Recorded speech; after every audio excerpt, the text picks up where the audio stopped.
We need to stop talking about change. I know it's exciting. I know it's interesting to find new things constantly. And I know the media with their ever accelerating coverage, the plethora of channels, all the things distracting us every second of the waking day mean that we want to find something new. But ultimately, what I want to talk about today is that actually we need to stop looking for the new and try and sometimes take stock and remind ourselves that a lot of change that we think is happening isn't really, and that there are a number of things that just don't change. We're constantly looking for new needs and ways of fulfilling them, but actually there are no new needs. Human beings have the same bodies, eat the same stuff, fall in love, marry, go to work, die. Our needs fundamentally don't change that much. And actually, in terms of our behaviour, most of our behaviour defaults to not changing, to not trying something new. And whether it's politics, whether it's how we treat our pensions, what we do about our electricity and gas suppliers, or indeed the banks that we stay with.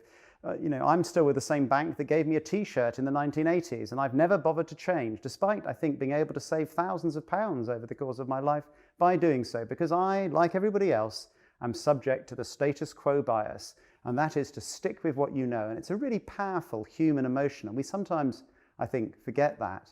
And generally, when we're spotting patterns, when we're looking for new things, when we see change happening, very often our perceptions are just simply wrong. We can't see the wood or the forest because we're too busy looking at the trees. So if you take the issue of trust, one of the things that you can find if you go online will be endless articles about how trust is in decline. Americans are less trusting than ever before. Social media companies are losing public trust. Charities are losing trust. The public don't trust politicians. We don't trust the news anymore. We don't trust the British public. Fake doctors are more common than you realise. You name it. British public don't trust the government anymore. But let's look at the data. We've been asking about how much people trust different professions in Britain since the 1980s. And this is the data in terms of how many people trust politicians to tell the truth. As you can see, it's barely changed. All of those headlines, it's always been terrible. People never like politicians. And sometimes our worry about something, what seems to be a new thing, is just a worry about an old thing. So there is no recent pattern of a decline in trust that's actually behind the challenges in our politics. Some of them are acute, but they're not new. And we should stop always looking for newness in everything. And so many of us do feel overwhelmed all over the world. We feel that the world is changing too fast. In Britain, we're actually relatively calm. Only 6 out of 10 of us think that the world's changing too fast, compared to 86% in China, or in Mexico, 92%. But actually, the evidence is that it might not be changing quite as much as we think.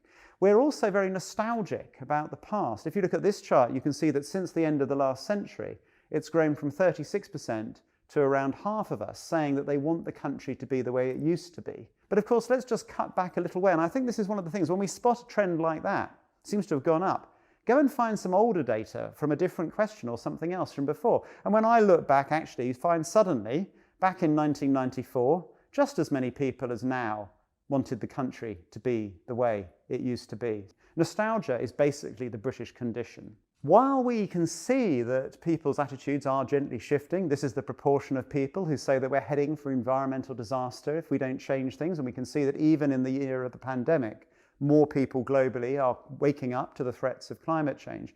Nevertheless, when you start to look at people's actual behaviour when they're buying something in a shop, what happens? Well, actually, the thing that always happened.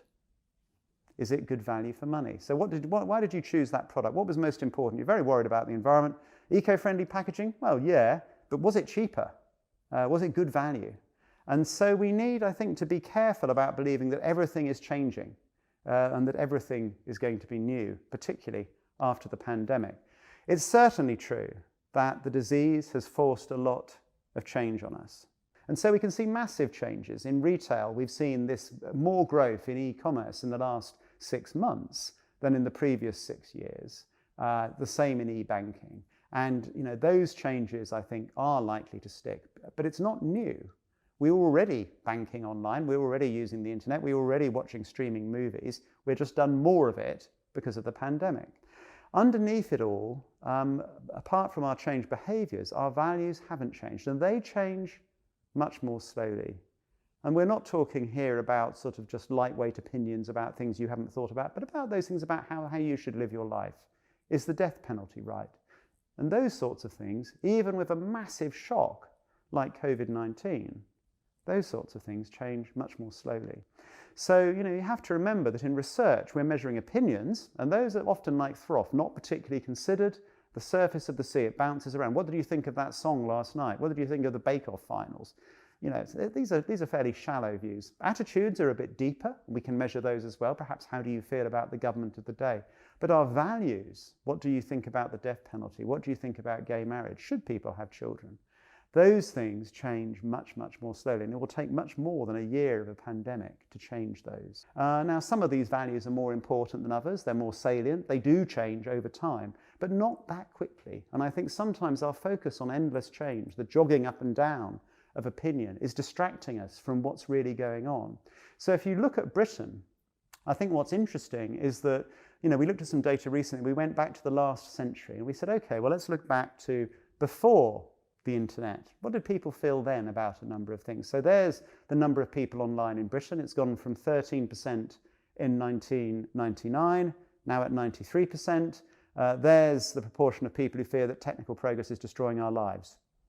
Didn't really change. There's the proportion of people who said they felt overwhelmed by all this stuff, all these screens. Well, it wasn't like that in 1999. It is today. Same proportion want to slow down their lives. Being a boss, the chief executive of Ipsos MORI will make you happy. Well, probably for most people it didn't in 1999. It certainly wouldn't in 2019. Or indeed that we just need to rely on our own principles and nobody else. Hasn't really changed. And then I thought, well, maybe the pandemic did change everything. Maybe we saw some fundamental reappraisal of all of those things. So we looked again, and more people were online, forced to go there to get their shopping. But actually on everything else, no statistically significant difference. And I think overall what I'd say is that, first of all, our behaviour has changed, but our values haven't. Our constant focus on the new and the looking for patterns of change is sometimes obliviating us to these longer-term trends. COVID-19 has not changed everything. It has not changed our values, as I hope I've demonstrated, but it has changed our behaviour. And the change that we are seeing, where it is taking place, is stuff that's not new, but has simply been pushed faster by COVID-19. It's revealed those trends and accelerated them, but they're not new trends. They were already there. They were, I'm afraid, for those of you who really like newness. And one of the problems is that we're often spotting change that just simply isn't there at all. We see a pattern of events, and we then tell ourselves a story about why it's happened. And finally, I'll just say overall then, when you're thinking about the world, change, I think, probably is overrated. And if you focus on understanding human values, which in research we should be able to do, if you focus on human values, you will finally really understand people. And it's when they change, which is much slower, that we might avoid our complete obsession with new.